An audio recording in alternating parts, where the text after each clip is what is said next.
Hi, I'm Christy Manley from Louisville, Kentucky. I am a math interventionist slash math coach, and I'm just going to tell you some of the things that we have tried to involve our parents in helping with our math instruction. So before pandemic, a lot of us, myself included, would make some of the take-home games that didn't have a lot of materials.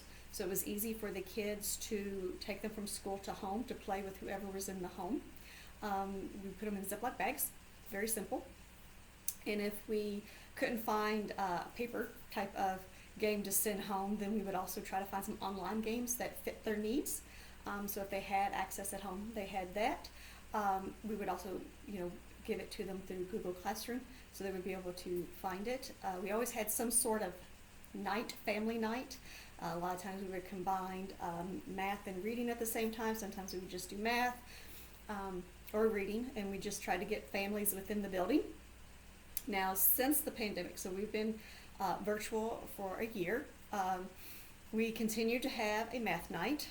Last year and this year is going to be virtual. And there's been some positives to that we plan on keeping. That whole virtual aspect allowed a lot of flexibility of when families could access it, learn to play the games, take it at their own speed, learn one game one night, learn another one the next night. We made that to where they could play the games with real materials, or they could play the exact same thing online. So we tried to be flexible in that, and it just seemed to work. And we want to keep that flexibility open for those parents that work at night and can't come to our math nights. We sent home manipulatives to where the kids would have something in their hands to do math. So we had like 10 frames, cubes, square tiles, rulers, things like that the kids can physically move and manipulate in order to build their math fluency. Another thing that we do virtually that we plan on keeping once things do go back to normal, and that is offering some sort of office hours outside of the school day.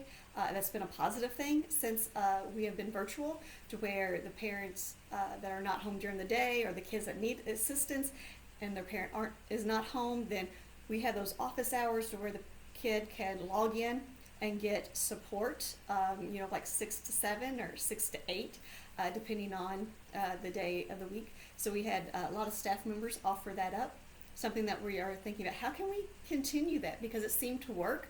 That also allowed parents time to also log in and talk to teachers at the same time, to where if they had a question, they could actually talk to somebody somewhat face to face. So those are just a few things, and just for communication, because that's key.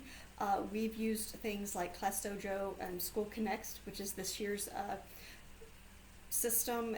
It has a translation aspect to it, so it's kind of like you can text message through the system to your parents, and they can translate it, and if they message you back in their home language, you can translate it. So just offered a little bit more flexibility to get in the family engagement.